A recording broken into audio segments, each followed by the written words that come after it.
আসসালামু আলাইকুম প্রিয় দর্শক, শুভেচ্ছা সব প্রত্যেককে আমন্ত্রণ জানাচ্ছি নিটল টাটা মাই টিভি সংলাপে। দর্শক, আপনারা জানেন যে আমরা সমসাময়িক গুরুত্বপূর্ণ বিষয় নিয়ে আমরা এই সংলাপে কথা বলি, তেমনি আজকেও আমরা সমসাময়িক প্রসঙ্গ নিয়ে কথা বলবো। আপনারা জানেন যে সারা দেশের এই মুহূর্তের আলোচিত একটি বিষয় হচ্ছে যে আমাদের শিক্ষা প্রতিষ্ঠানগুলোতে, বিশেষ করে উচ্চশিক্ষার যে জায়গা পাবলিক বিশ্ববিদ্যালয়গুলোতে কি হচ্ছে তা নিয়ে আপনাদের মধ্যে রয়েছে আলোচনার বিষয়। কারণ হচ্ছে এক কথায় বলতে গেলে সারা দেশে কিন্তু বিশ্ববিদ্যালয়গুলোর শিক্ষকরা কর্মবিরতিতে রয়েছে, আন্দোলনে রয়েছে। সেই প্রসঙ্গ নিয়ে আমরা আজকে প্রথম কথা বলবো। স্টুডিওতে উপস্থিত রয়েছেন আপনাদের অত্যন্ত সুপরিচিত, আমি আমার বাঁ দিক থেকে পরিচয় করিয়ে দিই, সাবেক সচিব এবং রাষ্ট্রদূত এইচ মোফাজ্জল করিম, আপনাকে স্বাগত জানাচ্ছি। ধন্যবাদ। এবং আমার ডান পাশে রয়েছে ডক্টর নিজামুল হক ভূঁইয়া, সভাপতি ঢাকা বিশ্ববিদ্যালয় শিক্ষক সমিতি। স্যার, আপনাকেও স্বাগত জানাচ্ছি। ধন্যবাদ। আমরা আপনাকে দিয়ে প্রথম শুরু করছি স্যার। প্রত্যয় যে স্কিম, সেটি নিয়ে আমরা জানি যে এ সরকার ক্ষমতায় আসার এবারের যখন আসলো তখনই শুরুতে আমরা জেনেছি যে বিভিন্ন এই স্কিমগুলো নিয়ে আগাচ্ছিল এবং একটা ধারণাও দেওয়া হয়েছিল যে আস্তে আস্তে এই স্কিমগুলোর দিকে আগাবে। তাহলে এই যে সরকারের পক্ষ থেকে বলা হয়েছে যে কল্যাণমূলক একটি পদক্ষেপ, সেই কল্যাণের জায়গায় আপনারা কি অকল্যাণ দেখলেন যে আপনারা আসলে একদম কর্মবিরতিতেই চলে গেলেন এটির বিরুদ্ধে? হ্যাঁ, ধন্যবাদ মাহবুব সৈকত, আপনাকে ধন্যবাদ। আমার সাথে আমার সহ আলোচক হিসাবে শ্রদ্ধাভাজন এসছে মোফাজ্জল করিম সাহেব আছেন। উনি সাবেক রাষ্ট্রদূত ছিলেন, উনি সাবেক সচিব ছিলেন। আর আমি এবং মাই টিভির অসংখ্য দর্শকবৃন্দকে আপনাদেরকে শুভেচ্ছা জানাচ্ছি। আমি ঢাকা বিশ্ববিদ্যালয় শিক্ষক সমিতির সভাপতি এবং বাংলাদেশ বিশ্ববিদ্যালয় শিক্ষক সমিতির ফেডারেশন, আমাদের যে বিশ্ববিদ্যালয়গুলো আছে সেটা ফেডারেশনের মহাসচিবের দায়িত্ব পালন করছি একই সাথে। আমরা গত বছর মাননীয় প্রধানমন্ত্রী যখন 27শে অগাস্ট যখন 4টে পেনশন স্কিম ঘোষণা করেছেন, যাদের পেনশন স্কিম নাই, যারা পেনশনের আওতায় নেই, সেগুলো হলো যেমন প্রবাসীদের জন্য, আমাদের দিনমজুর এবং খেটে খাওয়া মানুষ, রিক্সাওয়ালা, এদের জন্য রাখা হলো সমতা। আরেকটা হলো সুরক্ষা, গৃহিণী বা আপনার যারা নিজস্ব মানে ছোটোখাটো কিছু করে। তারপরে রাখা হলো যে আপনার প্রগতি হলো প্রাইভেট চাকরি যারা করেন। আমরা হঠাৎ করে দেখলাম যে এই বছর 13ই মার্চ অর্থ মন্ত্রণালয় থেকে একটা প্রজ্ঞাপন জারি করা হলো। সেখানে বলা হলো যে স্বায়ত্তশাসিত স্বশাসিত প্রতিষ্ঠানগুলো সহ ঢাকা বিশ্ববিদ্যালয় সহ অন্যান্য বিশ্ববিদ্যালয়গুলো এটার আওতায় আসবেন। আমাদের বক্তব্য হলো যে আমরা প্রথমত হলো যে আমরা জাতির জনক বঙ্গবন্ধু শেখ মুজিবুর রহমান 73 সালে যে অর্ডিন্যান্স দিয়েছে, আমরা কিন্তু আদেশ অনুযায়ী আমরা চলি। আর যে প্রত্যয় স্কিমটা করা হলো, যখন কোনো ধরনের স্কিম করা হয় ধরনের, তখন কিন্তু স্টেক হোল্ডারদের সাথে আলোচনা হয়। আমরা জাতীয় বেতন স্কেলে 2015 সালে যখন বেতন স্কেল করা হয়, 8ম জাতীয় বেতন স্কেল, তখনও কিন্তু আমাদের শিক্ষকদের একজন প্রতিনিধি সেখানে ছিলেন। কিন্তু এবার আমরা দেখি যে প্রত্যয় স্কিমটা যখন দেওয়া হলো, আমরা কিন্তু প্রথমেই বাংলাদেশ বিশ্ববিদ্যালয় শিক্ষক সমিতি ফেডারেশন আমরা আলোচনা করেছি। 3 দিন আলোচনা করার পর আমরা দেখলাম যে এটার মধ্যে অনেক আগে আমরা এখন যারা আছি এই আগের স্কিমে, অর্থাৎ সরকারের চলমান যে 30শে জুন পর্যন্ত যে পেনশন স্কিম, সেটার মধ্যে আমরা যারা পুরাতনরা আমরা আছি, আর নতুনরা গতকাল থেকেই এই প্রত্যেক স্কিমের আওতায় আসবে। তখন আমরা বিভিন্নভাবে আমরা আলাপ আলোচনা করে আমরা সেটা প্রত্যাখ্যান করলাম, আমরা বিবৃতি দিয়েছি। পরবর্তী পর্যায়ে ঢাকা বিশ্ববিদ্যালয় শিক্ষক সমিতি থেকে আমরা বিবৃতি দিয়েছি। একই সাথে প্রায় 1 সপ্তাহের ভিতরে বাংলাদেশের প্রায় সবগুলো বিশ্ববিদ্যালয়, আমাদের এখন অ্যাক্টিভ 35টি বিশ্ববিদ্যালয়, সব বিশ্ববিদ্যালয়ে এটা প্রত্যাখ্যান করে বিবৃতি দিয়েছে। বিবৃতি দেওয়ার পর আমরা মাননীয় শিক্ষামন্ত্রী মহোদয়, শিক্ষা প্রতিমন্ত্রী মহোদয়ের সাথে দেখা করেছি, ফেডারেশনের সভাপতি ডক্টর আখতারুল আলম সাহেব সহ। এমনকি দেখা করার পর আমরা বলেছি যে আমাদের উনি কথা শুনেছেন, এমনকি বলে উনি মাননীয় প্রধানমন্ত্রীর সাথে কথা বলবেন। কাজটি করেছে অর্থ মন্ত্রণালয়, কিন্তু শিক্ষা মন্ত্রণালয় বলে যে আমরা তো জানি না এটা অর্থ মন্ত্রণালয় কাজটি করেছেন। তো যাই হোক, এর পরবর্তী পর্যায়ে আমরা সাংবাদিক সম্মেলন করেছি, প্রেস কনফারেন্সের মাধ্যমে সব শিক্ষকরা এসেছে ঢাকাতে, ঢাকা বিশ্ববিদ্যালয় ক্লাবে আমরা প্রেস কনফারেন্স করেছি 1 শতাধিক শিক্ষকের উপরে। এরপরে আমরা একটা স্মারকলিপি দিয়েছি মাননীয় শিক্ষামন্ত্রী মহোদয়ের কাছে, আমাদের ফেডারেশনের নেতৃবৃন্দ সহ ঢাকা বিশ্ববিদ্যালয় শিক্ষক সমিতির কয়েকজন নেতৃবৃন্দ নিয়ে আমরা বলেছি। জাহাঙ্গীরনগর বিশ্ববিদ্যালয়ের সভাপতি মোতাহের সাহেব ছিলেন, আমাদের জগন্নাথ ইউনিভার্সিটির শিক্ষক সমিতির সভাপতি যিনি এখন ইউজিসির সদস্য জাকির সাহেব ছিলেন, তারপরে আমাদের ঢাকা বিশ্ববিদ্যালয় শিক্ষক সাধারণ সম্পাদক জিনাত হুদা, যুগ্ম সম্পাদক ডক্টর মিজান, আমাদের ফেডারেশনের যুগ্ম মহাসচিব ডক্টর রহিম সহ আমরা গিয়ে আমরা যারা যারা আমরা গিয়েছি, গিয়ে কথা বলেছি। আমরা বলেছি যে আমরা স্মারকলিপিতে আমরা গণস্বাক্ষর সংগ্রহ করেছি, সবগুলো বিশ্ববিদ্যালয়, সব বিশ্ববিদ্যালয়ের শিক্ষকরা এটা প্রত্যাখ্যান করেছে, আমরা দিয়েছি। গত 26 তারিখে ঢাকা বিশ্ববিদ্যালয় সিনেটে আমাদের সাবেক মন্ত্রী আমাদের নাহিদ সাহেব ছিলেন, শিক্ষামন্ত্রী মহোদয়, উনি এবং 3 জন সংসদ সদস্য ছিলেন, সে উপস্থিতিতেও কিন্তু স্কিমটা প্রত্যাখ্যান করা হলো না। মূল আপত্তির জায়গাটা কি সেই বিষয়টা যদি একদম ছোট্ট করে বলবেন, কারণ এরপরে আমি আবার হয়তো না, মূল আপত্তি হলো যে যেমন আগে আমাদের পেনশনে কোনো টাকা দিতে হতো না, এখন 10% টাকা আমাদের বেতন থেকে কর্তন করা হবে। তারপরে আমাদের যেমন আমাদের স্পাউসরা, মানে আমি মারা গেলে আমার স্পাউস আজীবন পেনশন পেতে, মৃত্যু এটা করা হলো 75 বছর পর্যন্ত। তারপর বয়স সীমার কথা, যদি ওনারা আজকে একটা নোটিশ দিয়েছেন বয়স সীমা, তখন আমাদের বলা হয়েছে 60 বছরের মধ্যে প্রত্যেক স্কিম কাজ হবে। তারপর এক বিশ্ববিদ্যালয় থেকে আরেক বিশ্ববিদ্যালয় অথবা প্রমোশনগুলো কি হবে, প্রতিটা তো নতুন চাকরি, লেকচারের একটা চাকরি, স্ট্যান্ড ব্যবস্থার একটা চাকরি, সে ব্যাপারে ওনারা বিশদভাবে কিছু বলেন নাই। আপনার কাছে আমি ফিরবো, আমি মোফাজ্জল করিম স্যার আপনার কাছে ফিরি। আপনি একদম সরকারের সাথে কাজ করেছেন, রাষ্ট্রদূত ছিলেন এবং এ বিষয়ে এখন বিশেষজ্ঞ। এই যে আমরা নিশ্চয়ই আরেকটি বিষয় দর্শকদেরকে একটু বলে রাখি, তা হচ্ছে যে আমরা অনিয়ম, দুর্নীতি এই বিষয়গুলো নিয়ে একটু শুনবো।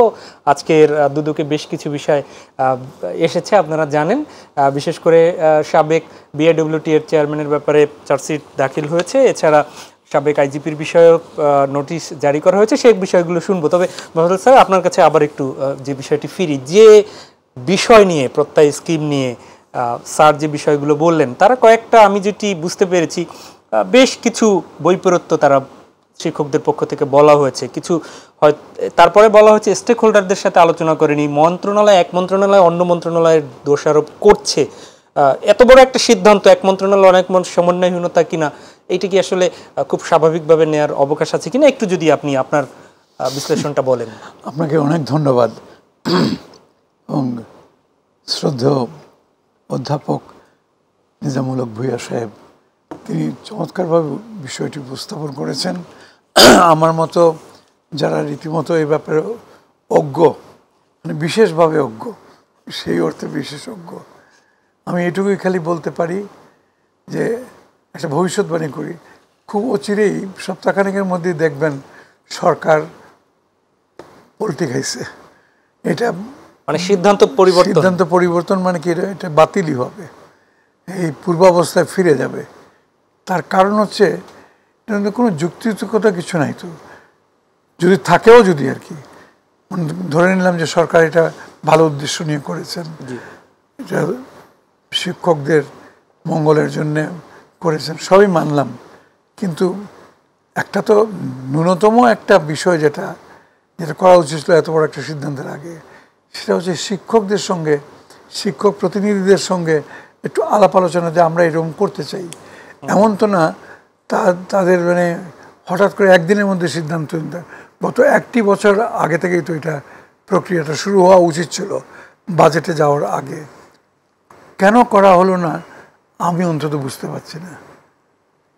এই যে কেন করা হলো না, এই বিষয়টাই যদি আপনার কাছে আসি, আপনি সরকারের সচিব ছিলেন, এখন অনেক জায়গায় আমরা দেখি, যেমন স্বাস্থ্যের অধিদপ্তর আছে, সেখানে হয়তো স্বাস্থ্যের যে ক্যাডার, সেই ক্যাডারের লোকরা কিন্তু সেখানে মূল দায়িত্ব পালন করতে পারছে না, আপনারা প্রশাসনের লোকজন যে সেখানে বসেন। আবার কৃষির যে ক্যাডার, কৃষি ক্যাডারের লোক সেখানে মহাপরিচালক হতে পারছে না, শিক্ষার ক্যাডার সেখানেও অ্যাডমিনিস্ট্রেশন গিয়ে বসছেন। তো জায়গাটা হচ্ছে যে কেন তারা করছে না, এটা কি তাদের চিন্তার ক্ষেত্রে দৈন্যতা, যে আমরা ছাড়া অন্য কেউ বোঝে না, এরকম কি বিষয়টা? আপনি যে উদাহরণগুলো দিলেন, জি, মানে স্বাস্থ্য বা শিক্ষা বা কৃষি ইত্যাদিতে অন্যরা গিয়ে বসছে, এটা কচিত হয়, এটা যে সবসময় হচ্ছে তা না। আমি নিজে কৃষি মন্ত্রণালয়ে ছিলাম জয়েন্ট সেক্রেটারি বহুদিন, তো সেখানে মন্ত্রণালয়ে যারা আমরা দায়িত্ব পালন করতাম তাদের সঙ্গে একটা মানে সমন্বয়, যোগাযোগ, মেলবন্ধন যাই বলুন, এভাবে আমরা আমাদের দায়িত্ব পালন করতাম। কৃষি অধিদপ্তর যেটা খামার বাড়িতে যেটা আর কি, এখানে কিন্তু সবাই কৃষি বিভাগের, কৃষি দপ্তরের বা কৃষি বিভাগের লোক। তেমনি শিক্ষাতেও তাই ছিল। এখনও মোটামুটি সেরকমই রয়েছে, ওগুলোতে কোনো পরিবর্তন নেই। আমার প্রশ্ন হলো, ঠিক আছে দুই অবস্থানে আমলারা সচিবালয়ে আছেন, তারা নীতি নির্ধারণী পর্যায়ে আছেন, কিন্তু নীতি যে নির্ধারণ করবেন এবং করে ঘোষণা দিবেন, যেটা একটা সমস্ত জাতির মেলা আলোচ্য ক্ষেত্রে সবগুলো বিশ্ববিদ্যালয়ের উপরে প্রযোজ্য, তো তাদেরকে যাদের জন্য এটা করা হচ্ছে তারা তো একেবারে আনপড় আদমি না, তারা তো রীতিমতো মানে দেশের উজ্জ্বল নক্ষত্র লেখাপড়ার জগতের, তাদের সঙ্গে আলাপ করলে কি হয়, করা উচিত। এখন একটা আমি মনে করি সরকার অত্যন্ত বিব্রতকর অবস্থায় পড়েছে, এবং এই বিব্রতকর অবস্থা থেকে উত্তরণের একমাত্র পথ হচ্ছে বলা যায় আচ্ছা এই ঘোষণাটা স্থগিত করা হলো, প্রথম তাই বলবে, তারপরে আস্তে আস্তে এটা থেকে পিছু হটে যাবে। এভাবে সরকার চালানো উচিত না।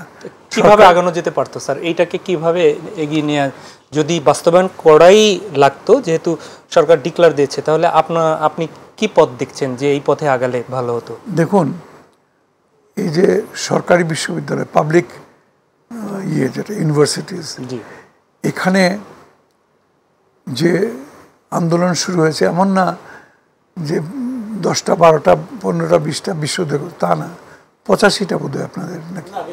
54টা, কিন্তু সক্রিয় আছে 35টি। 54টা সরকারি বিশ্ববিদ্যালয়, প্রাইভেট 100-র উপরে। না, আমি সরকারির কথা, পাবলিকের কথা। পাবলিক 54টা। 54 আচ্ছা, বেশ। তো এদের সঙ্গে আলাপ করলে কি অসুবিধা ছিল?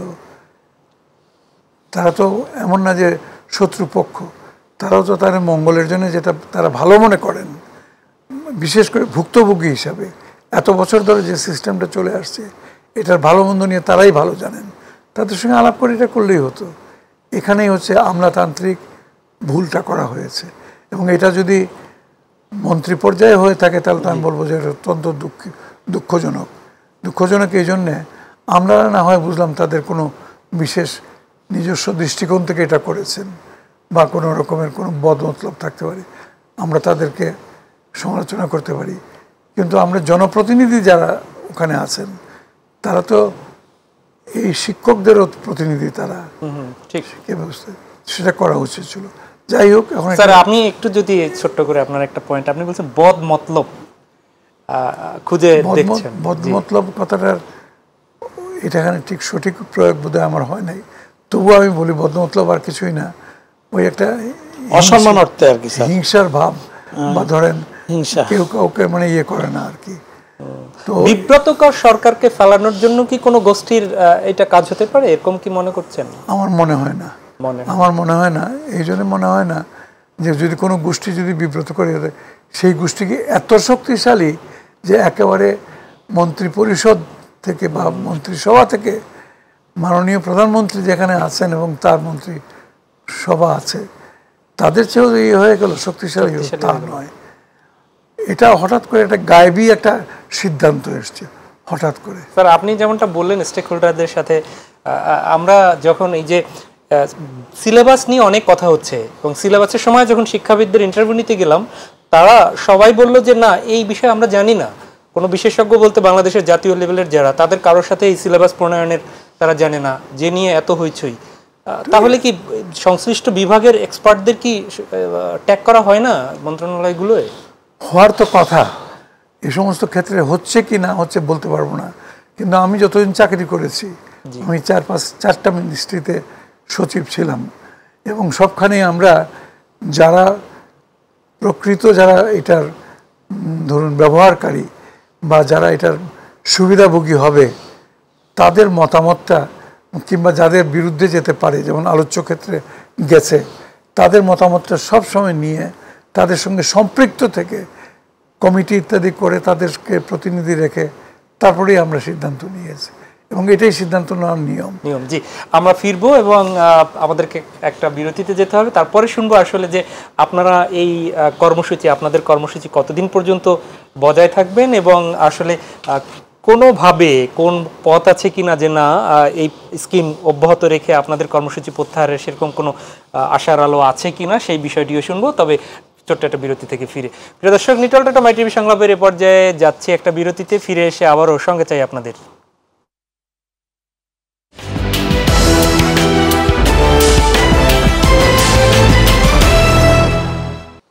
আরও একবার স্বাগত জানাচ্ছি নিটল টাটা মাই টিভি সংলাপে। দর্শক, আপনারা জানেন যে আমরা সমসাময়িক বিভিন্ন গুরুত্বপূর্ণ বিষয় নিয়ে আলোচনা করছি। স্টুডিওতে বিরতির আগে আমরা ছিলাম এইচ মোফাজ্জল করিম, সাবেক সচিব এবং রাষ্ট্রদূত। আপনার কাছে আমরা ফিরছি ডক্টর নিজামুল হক ভূঁইয়া, আপনার কাছে সভাপতি ঢাকা বিশ্ববিদ্যালয় শিক্ষক সমিতি।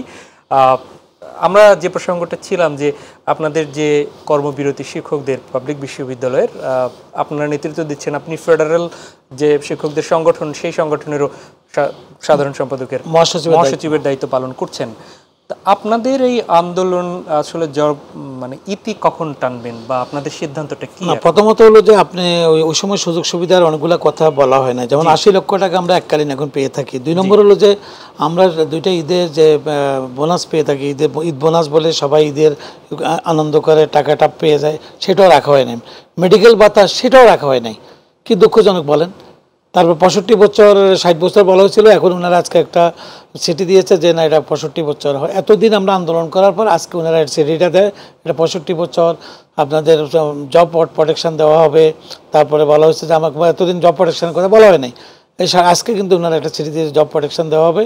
এমনকি আপনার এই যে অর্জিত ছুটি যেটা সেটা অর্জিত ছুটি আমরা 1 বছরের টাকা পেয়ে থাকি, সে টাকাটাও দেওয়া হবে। তো সুতরাং মানে এই যে মনে করেন যে মানে আমরা এতদিন পর্যন্ত কেউ কর্ণপাত করে নাই। আর আমাদের যে 3 দফা দাবি 2015 সালে আমাদের জাতীয় বেতন স্কেলে 1 ধাপ নামানোর পর কিন্তু আমরা নবম জাতীয় বেতন স্কেলে আমাদেরকে রাখা হয়নি। অষ্টম জাতীয় বেতন স্কেল যেটা করা হলো, আমরা তখন আন্দোলন করেছি। আন্দোলন করার পরে দিয়ে তখন আমাদেরকে বলা হয়েছিল যে সচিব মর্যাদার পদ এবং সুপার গ্রেড যেটা সিনিয়র সচিব মর্যাদা সে পদটি দেওয়া হবে। সচিব মর্যাদা অধ্যাপকদের মধ্যে সিলেকশন গ্রেড, সব অধ্যাপকরা না। তো সিলেকশন গ্রেড পদটা আমরা পেয়েছি, কিন্তু সুপার গ্রেডটি একটা কমিটি করে দেওয়া হয়েছে যে সুপার গ্রেডের পদটি দেওয়া হবে। এবং আমাদের বর্তমান উপাচার্য ডক্টর এস এম মাকসুদ, উনি তখন ফেডারেশনের মহাসচিব ছিলেন, আমিও শিক্ষক সমিতির সদস্য ছিলাম। মাননীয় প্রধানমন্ত্রীর সামনেই কিন্তু আলোচনাটা হয়েছে এবং আমাদের দাবি মানা হয়েছে। আজকে 9 বছর পর্যন্ত আমরা সুপার গ্রেডটি পাই নাই। তো এখন এই যে মনে করেন যে মানে এটা স্ট্যাটাস দিলে অসুবিধা কি? আপনি পুলিশের প্রধানকে দিচ্ছেন, সেনাপ্রধান আমাদের লেফটেন্যান্ট জেনারেল মহোদয়রা পাচ্ছেন, তারপরে দিয়ে আপনার নৌবাহিনী প্রধান, বিমান বাহিনী প্রধান থেকে এবার বিভিন্ন প্রধানরা পাচ্ছেন, কিন্তু বিশ্ববিদ্যালয়ের সম্মানিত শিক্ষকরা সেই পদটি পায়। আমরা এটা তো আমাদের অর্নামেন্টাল একটা যে মানে আমরা স্ট্যাটাসটাতে থাকছি, এখানে আমাদের বেতন বৃদ্ধি হবে না, কিন্তু যেটা কমিটমেন্ট করা হয়েছে সেটাও আমরা পাচ্ছি না। তো আমাদের সুযোগ সুবিধাগুলো যদি কাটেল করা হয়, আমাদের এই যে নতুন প্রজন্মের শিক্ষার্থীরা, মেধাবী শিক্ষার্থীরা এই পেশায় আর আকৃষ্ট হবে না।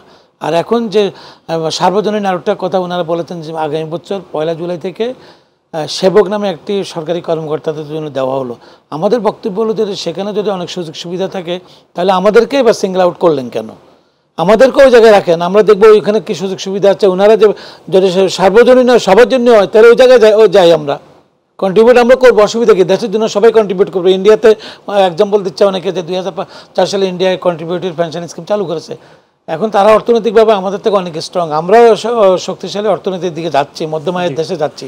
তো ঠিক আছে আমরা করবো, তাহলে আমাদের কী সুযোগ সুবিধা আছে সবাইকে আপনারা সেটা দেখান, তাহলে আমরা একসাথে থাকবো। আমরা আপনাদের সাথে একসাথে ছিলাম, আপনারা আমাদের বের করে দিলেন, এটা খুবই কোনো গ্রহণযোগ্য না। আর আমাদের খুব খারাপ লাগছে যে আমরা একসাথে যে আজকে শিক্ষার্থীদেরকে আমরা ক্লাসে না নিয়ে আমরা কর্মবিরতি পালন করছি, পরীক্ষা নিচ্ছি না। আমরা তো ধাপে ধাপে ওনাদেরকে ওয়ার্নিং দিতে দিতে দিতে আমরা এগিয়ে গেছি যে আমরা এই করবো আপনারা আমাদের দাবিটা মেনে নেন। তবে আমরা আশাবাদী যে আমাদের মাননীয় প্রধানমন্ত্রী আমাদের উনি শিক্ষাবান্ধব, বঙ্গবন্ধুর কন্যা, বঙ্গবন্ধু শিক্ষাবান্ধব ছিল। তো সুতরাং উনি আমাদের দাবি দেখবেন, দেখার পরে যে আমরা যে 3 দফা সুপার গ্রেডটি তো আমাদের পাওয়া জিনিস আমরা চাচ্ছি, আমরা তো নতুন করে চাচ্ছি না। আর একটা জিনিস হলো যে প্রত্যেক স্কিমটাকে মানে সেবক যেটা ওনারা করেছে ওটার কী সুযোগ সুবিধা আছে সেই জায়গাটি আমরা দেখবো। সেই আমাদের আগামী বছর আমরা একসাথে থাকি, অসুবিধা কী? তারপর আরেকটা জিনিস হলো যে আমরা স্বতন্ত্র বেতন স্কেল চাচ্ছি। পৃথিবীর সবচেয়ে উন্নত দেশ, অনুন্নত ইথিওপিয়ার মতো দেশেও কিন্তু আমরা স্বতন্ত্র বেতন স্কেল শিক্ষকদের জন্য আছে। ইথিওপিয়া একটা গরিব দেশ, আফ্রিকার, আপনার নাইজেরিয়াতে আছে, আপনার ব্রাজিলে আছে, উন্নত দেশও আছে, অনুন্নত দেশ। এমনকি আমাদের পাশের দেশ আমরা যাদের সাথে স্বাধীনতা যুদ্ধ করেছি সে পাকিস্তানিরা, তাদের দেশেও যে স্বাধীন শিক্ষা কমিশন আছে, তাদের শিক্ষকদের স্বতন্ত্র বেতন স্কেল আছে।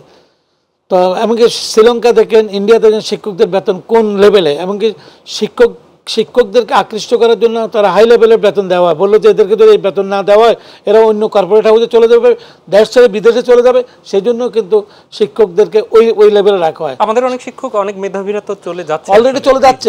এমনকি এই কাজগুলো করলে যদি আমরা যদি মানসিকভাবে আপনি আনন্দঘন পরিবেশে আপনি কাজ করবেন, আপনি গবেষণা করবেন, গবেষণালব্ধ জ্ঞান বিতরণ করবেন, ক্রিয়েটিভ কিছু করবেন, শিক্ষার্থীরা সেটা শিখবে, জানবে।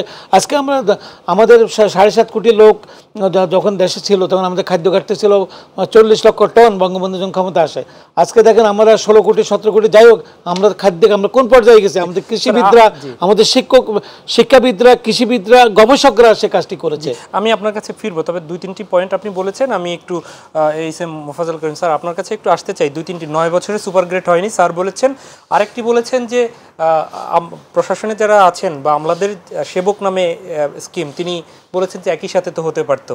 স্বতন্ত্র বেতন স্কুলের কথা বলেছেন শিক্ষকদের, এ ব্যাপারে জুডিশিয়ারিদের সাথে আছে, জুডিশিয়ারি সার্ভিসের জন্য আছে। আপনার একটু দৃষ্টিভঙ্গি শুনতে চাই খুব ছোট্ট করে। কি মন্তব্য শুনে পরে খুশি হবেন জানি না, তবে আমি মনে করি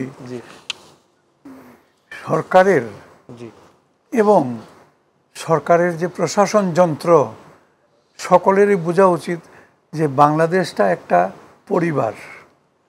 এই পরিবারের কেউ শিক্ষক, কেউ আমলা, কেউ চিকিৎসক ইত্যাদি।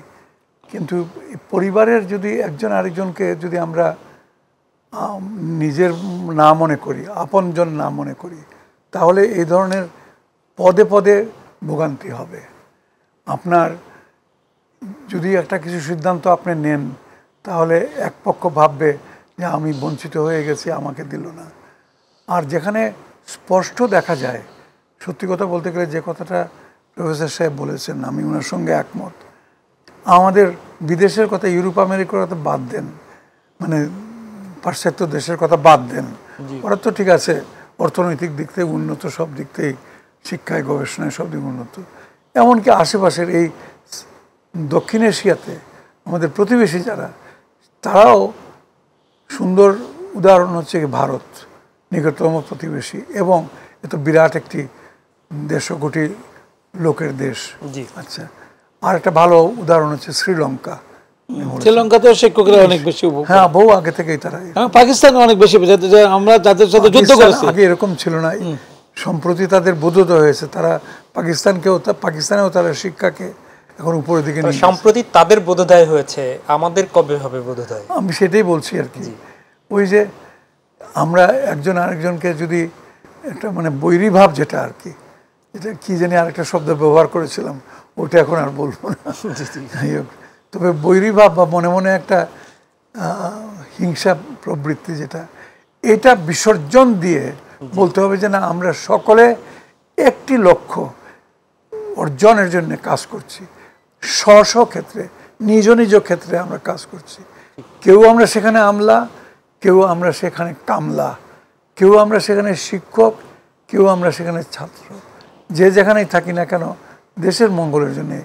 এবং দেশের মঙ্গল সবচেয়ে বেশি হবে তখনই যখন আমরা, যারা আমাদের রিটায়ার আমরা করে গেছি বা করব, তারা চলে যাব, এবং দায়িত্বটা বর্তাবে যখন নতুন প্রজন্মের উপরে, ভবিষ্যৎ প্রজন্ম, তাদেরকে আমরা এখন গড়ে দিয়ে যাব। জি, আমি সেখানটা একটু আসতে যাচ্ছি। নতুন প্রজন্মকে আপনারা গড়ে দিতে চাচ্ছেন, বা এখন যারা একদম রিটায়ার্ড করেনি তাদের জায়গায় আছে, কিন্তু নতুন প্রজন্মের কাছে আসলে উদাহরণ হিসেবে আমরা বা এখন যারা কাজ করছেন কি রাখছেন? আমরা সাম্প্রতিক সময়ে দুর্নীতির ব্যাপক চিত্র দেখছি। আজকে এই যে বিআইডব্লিউটি এর চেয়ারম্যান ছিলেন, যিনি 5 বছর চেয়ারম্যান ছিলেন, পুলিশের অতিরিক্ত আইজিপি ডক্টর শামসুদ্দোহা, তিনি কিন্তু ডক্টরেট করা। এছাড়া বাকি আরও কয়েকজনের নামে আসছে, তারাও ডক্টরেট করা, বিভিন্ন পর্যায়ের শিক্ষিত এবং অনেক তারা স্বীকৃত ছিল, বিভিন্ন পদক টদক পাওয়া। তো এই যে দুর্নীতির অনিয়ম, এই দায়ভার, এইগুলো কার আসলে? দেখুন, এতক্ষণ যে প্রসঙ্গে আলাপ করছিলাম শিক্ষা, সেটা কিছু বুঝি কিছু বুঝি না, কিন্তু মোটামুটি নিরাপদ ছিলাম। এখন যেটা বলছেন, এটা নিজের নিরাপত্তাটা আমার কাছে এখন চিন্তার বিষয়ে দাঁড়িয়েছে। কেন? এই জন্যে আশ্চর্য, এরা তো যে কোনো সময় যে কোনো কিছু করতে পারে। পুলিশের একজন আইজি বলুন বা ওই আপনার রাজস্ব বিভাগের সর্বোচ্চ পর্যায়ের কর্মকর্তা, এরা যদি এরকম হয় তাহলে তাদের অধস্তন যে লক্ষ লক্ষ কনস্টেবল বলুন বা অন্যান্য কর্মকর্তা কর্মচারী রয়েছে, তারা তো তাদের দৃষ্টান্ত অনুসরণ করে একেবারে দেশটাকে শেষ করে দিবে। এবং হয়তো আমার মনে হচ্ছে যা আর কি, যে এদেরকে যদি অবিলম্বে যদি এদের সুযোগ বন্ধ না করা হয় তাহলে দেশের জন্য খবর। যে আমি স্যার আপনার কাছে ফিরবো, আমি একটু এই প্রসঙ্গে ডক্টর নিজামুল হক ভূঁইয়া আপনার কাছে আসছি। আপনারা শিক্ষার্থীদের পড়াচ্ছেন এবং আমরা কয়েকদিন আগে দুদকের চেয়ারম্যান মহোদয় তার বক্তব্য শুনেছি। উনি বলছেন যে দুর্নীতি করছে শিক্ষিতরা, এবং আমরাও কিন্তু সেটি দেখছি। তো সেই শিক্ষিতর জায়গায় প্রত্যেকে ডক্টরেট করে দিচ্ছেন। তো এখানে কি শুধু আসলে সার্টিফিকেটই আমরা অর্জন করছি? আমাদের যে শিক্ষার মূল বিষয়, যেখান থেকে শিক্ষা নেওয়ার কথা, সেই বিষয়টি কি আপনারা শিখাতে পারছেন না? এই জন্য শোনেন, একটা মানুষ যদি নৈতিক না হয়, অনৈতিক লোক হলে সেই কাজটি সেই নৈতিকতা শিক্ষা দিবে। শোনেন, ঢাকা বিশ্ববিদ্যালয় যখন প্রতিষ্ঠিত হয়েছিল তখন ডক্টর মোহাম্মদ শহীদুল্লাহ সাহেব ঢাকা হলে উনি তখন নৈতিকতা শিক্ষা দিতেন ছাত্রদেরকে। সন্ধ্যার সময় আমরা এটা শুনেছি, পত্রিকায় পেয়েছি, এবং আমাদের পূর্বসূরি আমাদের শিক্ষকরা বলতেন, আপনার নৈতিকভাবে এই যে ধরেন আজকে বেনজির সাহেবের কথা বলছেন, আর অন্যান্যদের কথা বলছেন, শামসুজ্জোহার কথা বলেছেন, এই ডিগ্রি নিয়ে আর ওনার কী লাভ হলো? সামাজিকভাবে উনি যেভাবে ওনার অবক্ষয় হলো, যেভাবে ওনার পতন হলো, উনি অনেক উপরে উঠেছিলেন একটা পর্যায়ে। মানসিকভাবে তো ওনার এই দুর্নীতির কারণে, কারাপশনের কারণে যেগুলো আসছে প্রমাণিত হলে ওনার শাস্তি হবে। পরবর্তী লাইফগুলো অন্যরা শিখছে যে এই কারাপশন করলে কি হয়। তবে এই আইনগুলোকে আমি মনে করি যে আমাদের তো জুডিশিয়ারি সার্ভিসের নিয়ম অনুযায়ী দুদক তদন্ত করবে, তারপর বিচার হবে, তারপরে দেওয়া রায় হবে, তারপর এগুলো তারপরে দেখা যায় হাইকোর্টে যাবে, সুপ্রিম কোর্টে যাবে, যেতে যেতে একটা পর্যায়ে মানে অনেক সময় দেখা যায়। যেমন অনেক সময় আমি আজকে একটা টেলিভিশনে বলতে, আমাদের শিক্ষকদের ব্যাপারে অনেক সময় কথা হয়ে যায়, শিক্ষক দুর্নীতি করছে, আমরা তো ইউজি তদন্ত করে আমরা ওই যদি মুষ্টিমেয় কোনো কেউ যদি কাজটা করে, আমরা চাই যে ওনাকে আমরা প্রত্যাখ্যান করলাম, ওনার বিচারক, কিন্তু আমরা দেখি যে মন্ত্রণালয়ে গিয়ে এটা থেমে যায়। তো সুতরাং আমাদের বক্তব্য হলো যে যারা কারাপশন করছে, দুর্নীতি করছে, আমাদের কালকে আমরা খুব ভালো লেগেছে মাহবুব সাহেব বলেছিলেন যে আমাদের সংস্থাপন সচিব যে দুর্নীতির বিরুদ্ধে জিরো টলারেন্স। আর ডিগ্রির কথা যেটা বলেছেন, ডিগ্রি একটা মানুষ অনৈতিক হলে তার ডিগ্রি করলো কি ডিগ্রি না করলো কি, সে যদি খারাপ মানুষ হয়ে থাকে তার ডিগ্রির সাথে ওইটার কোনো সম্পর্ক নেই। ডিগ্রি অনেকে করে, অনেকে ডিগ্রি নেই, অনেক মানুষ আছে তার কোনো ডিগ্রি নেই কিন্তু সে অত্যন্ত সমাজের একটা ভালো মানুষ। আমরা সবসময় বলি যে তুমি নৈতিক শিক্ষা গ্রহণ করো, তুমি শিক্ষিত কিন্তু শিক্ষার পাশাপাশি তুমি একদম ভালো মানুষ হও। ভালো মানুষ হওয়ার জন্য আমরা সবসময় বলে থাকি। কিন্তু এখন ওনারা যে কাজগুলো করেছে এটা হলো যে দেশের সম্পদ, মানুষের সম্পদ, রাষ্ট্রের সম্পদ লুণ্ঠন করে এত টাকা ওনারা বানিয়েছে, এত মানে যেটা একটা না একটা পর্যায়ে ধরা পড়ে যায়। আরেকটা জিনিস আমি কদিন আগে দেখেছি, খুব ভালো লাগছে, দুদক এখন বাংলাদেশের প্রত্যেকটা সাব রেজিস্ট্রি অফিসে জমি রেজিস্ট্রি কারা কারা করছে ওইটা তদন্ত করছে। আমি এটাকে খুব স্বাগত জানাই। এই কারণে গত 5 বছর 10 বছর যারা যারা মনে করেন যে মানে একটা সেশনে আমরা ধরি না বা 2 বছরে ধরি না প্রিভিয়াস, তাহলে কিন্তু আমরা অনেক কিছু সন্ধান পেয়ে যাব যে সরকারকে ট্যাক্স দেয় নাই, ট্যাক্স না দিয়ে এইভাবে জমি কিনেছে, এইভাবে জমি কিনেছে। এখানেও কিন্তু আমি মনে করি যে দুদকরা ভালো কাজ করতে পারবে, ভালো রেজাল্ট আনতে পারবে। সমাজের এই সমস্ত ব্যক্তিদেরকে চিহ্নিত করা উচিত। আর আমার মনে হয় যে মানে যারা প্রভাবশালী এরা সব সরকারের সময় প্রভাবশালী। আমরা দেখেছি কোনো ব্যক্তি এবার বলেছে যে আমি অমুকের সময় অমুকের মন্ত্রীর বাসায় গেছি, অমুক আমলে এই কাজ করেছি, আমি কারো নাম বলতে চাই না। তো আমি কি খুব বড় বড় কথা এরা অনেক সময় বলে থাকে, বলছেও। তা আমি মনে করি যে মানে আরেকটা মানুষের চলাফেরা গতিবিধি, আপনি যখন আপনার অফিসে জব করতেছে আপনি দেখতেছেন যে অফিসের তো অন্যান্য কর্মকর্তারাও দেখতেছে ওনার অ্যাক্টিভিটিস। আমার অ্যাক্টিভিটিস, আমি বিশ্ববিদ্যালয়ে কী করছি না করছি, আমি কোথায় যাচ্ছি না যাচ্ছি, আমার কলিগরা দেখছে না, আমার ছাত্ররা দেখছে না। তাহলে এই লোকটা অফিসে কাজ করতেছে, কি করতেছে না করতেছে, গানা গুসা হচ্ছে, স্টাফরা আছে, সবাই কি জানতেছে না, কিন্তু কেউ মুখ খুলছে না। এখন মুখ খোলার সময় এসেছে। আমার মনে হয় যদি আমরা সঠিকভাবে মানে সরকার যদি কঠিন পদক্ষেপ নেয়, আমাদের কারাপ্টেড পার্সনগুলোকে সমাজে চিহ্নিত করা যাবে। দেশের দুর্নীতি মুক্ত না করতে পারলে একটা সমাজ কোনোভাবে ডেভেলপ হবে না। জি, আপনার কাছে ফিরবো আমি স্যার, এই বিষয়ে একটু বলতে চাই। বুঝলাম যে এখন হঠাৎ করে দুর্নীতি দমন কমিশনের বোধোদয় হয়েছে বা তারা সরকারও চাচ্ছে, সরকারও না। আমার প্রশ্নটা হলো সরকার তো গতকালকে কি বলে নেই, ক্ষমতায় আসে নাই, শপথ গ্রহণ করে নাই।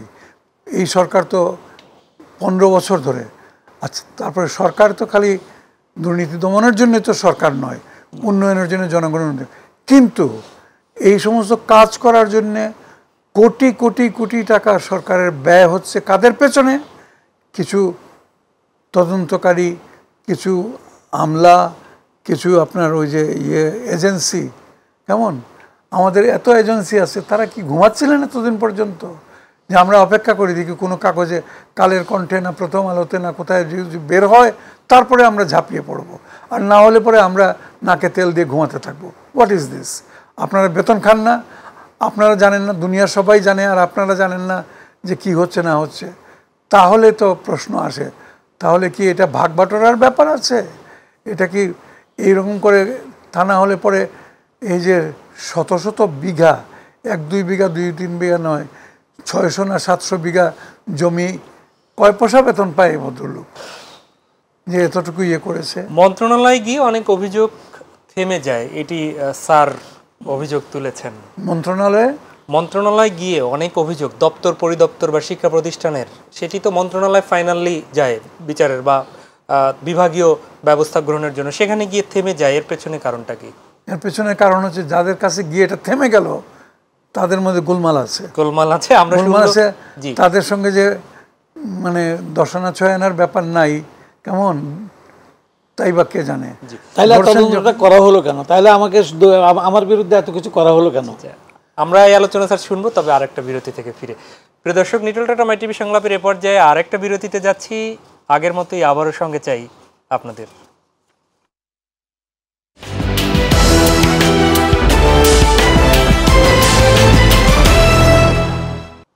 আরও একবার স্বাগত জানাচ্ছি নিটল টাটা মাই টিভি সংলাপে। দর্শক, আপনারা জানেন যে আমাদের আজকের সমসাময়িক প্রসঙ্গে আমরা বিরতির আগে ছিলাম সাবেক সচিব এবং রাষ্ট্রদূত এইচ মোফাজ্জল করিম, তার কাছে। আমরা ফিরছি ডক্টর নিজামুল হক ভূঁইয়া, ঢাকা বিশ্ববিদ্যালয়ের শিক্ষক সমিতির সভাপতি, আপনার কাছে।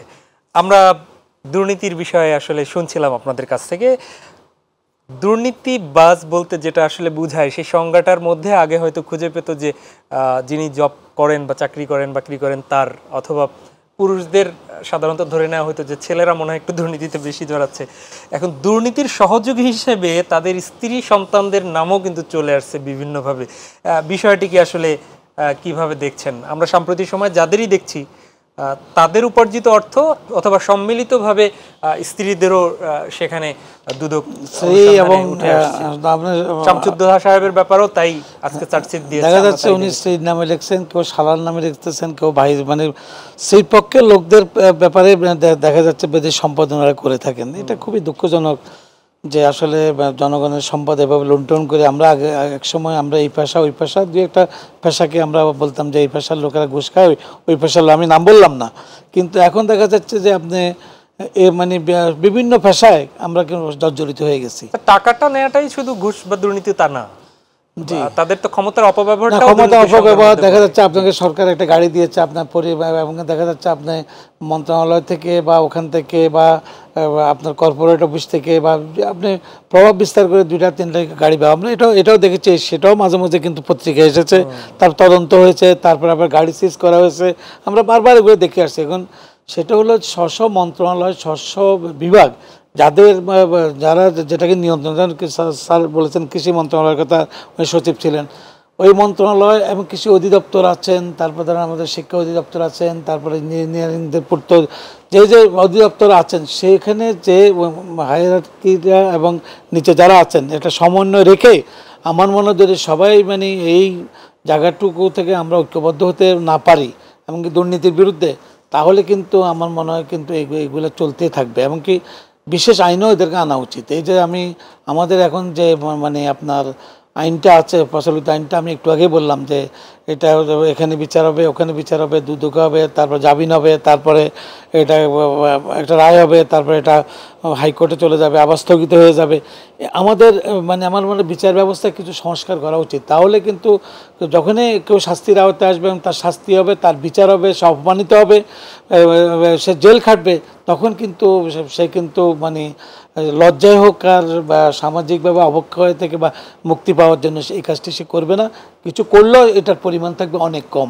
এমনকি সামাজিকভাবে এই যে ধরেন আঙ্গুল ফুলে কলা গাছ, এত টাকা এত টাকা, টাকা, এখানে জমি, এখানে বাড়ি, এখানে ফ্ল্যাট, এটা আসলে মানে কোনোভাবেই কাম্য না। একটা মানুষ যখন সে দেখে যে আমি তার সাথে একসাথে পড়াশোনা করেছি, আমি নৈতিকতা মেনটেন করে আমি চলছি, আর তার বাচ্চা মানে ওর বাচ্চাদের চলাফেরা, ওর পরিবারের চলাফেরা, ও বিদেশ ঘুরতে যাচ্ছে, বিজনেস ক্লাসে যাচ্ছে কার টাকায়। আমি তো অনেক লোকের দেখেছি, নাম বলতে চাই না, যে উনি একটা চাকরি করছেন, হঠাৎ করে এয়ারপোর্টে দেখা ওনার সাথে দেখলাম ওনার ওয়াইফ এবং ওনার সাথে মানে ওনার আত্মীয় স্বজন কয়েকজন।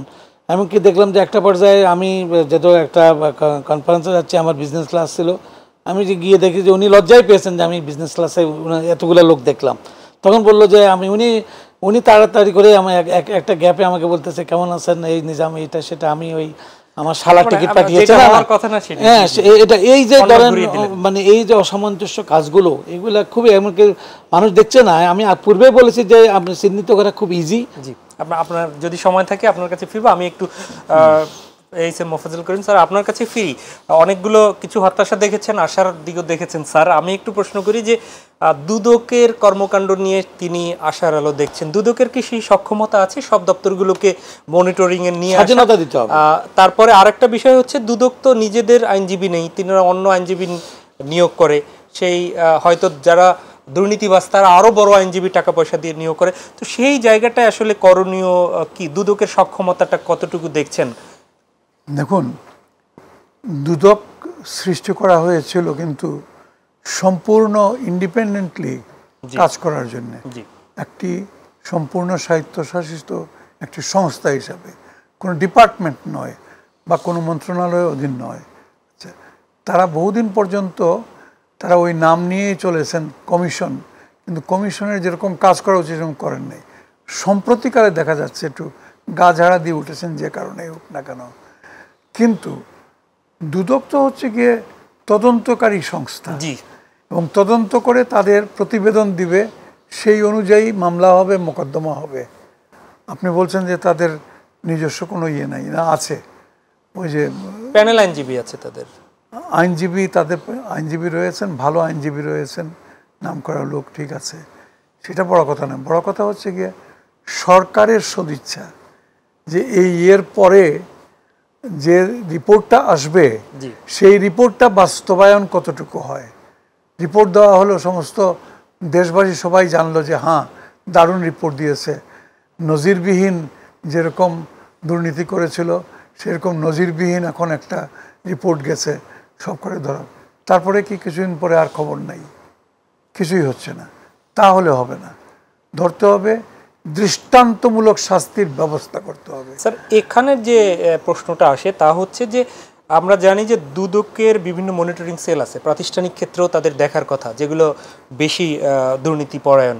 তাহলে তারা কি এগুলো তখন আমরা গণমাধ্যমে তুলে ধরার পরে হয়তো তাকে ধরে, আপনি যেটা বলেছেন, তো একজন কর্মকর্তা সে কর্মকর্তা থাকাকালীন দুর্নীতি করছে কিনা সেটি দেখে কি আসলে কোথাও তাদের রিপোর্টটা দেওয়ার কোনো জায়গা নেই স্যার? কেন থাকবে না? দুর্নীতি দমন কমিশনের তাদের সমস্ত প্রশাসন যন্ত্রের মধ্যে তাদের হাত দেওয়ার ক্ষমতা রয়েছে, দেখার ইয়ে রয়েছে।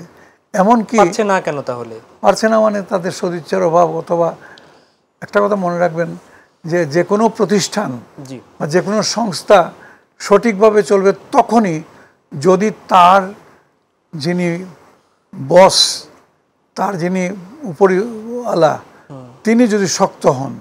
এখন আমি একটা মন্ত্রণালয়ের সচিব, আমার মন্ত্রণালয়ের সবাই ঘুষ খায়, এই করে মনে করেন কেমন, আমি দেখেও দেখলাম না, চুপ করে থাকলাম, আমার কি, আমার বেতন তো আমি ঠিকই পাচ্ছি। এই যদি অ্যাটিটিউড হয়, আমি না ধরি, ঠিক তেমনি আপনার দুদক বলুন, যে কোনো কারোর ব্যাপারে এটা বলুন। তবে এখন আমাদের একটা মাত্র একটা আকাঙ্ক্ষা থাকবে এবং একটা আফসোস থাকবে, যদি এত হট্টগোলের পরে দুই-চারটা যদি দৃষ্টান্তমূলক শাস্তি টাস্তি না হয়, তাহলে তো স্পেশাল ট্রাইব্যুনাল করতে হবে স্যার। এটা ছাড়া এই আইনে এদেরকে কিছু কি করবেন বলেন স্যার? অন্ততপক্ষে দুই-চারটা এটার মধ্যে করুন।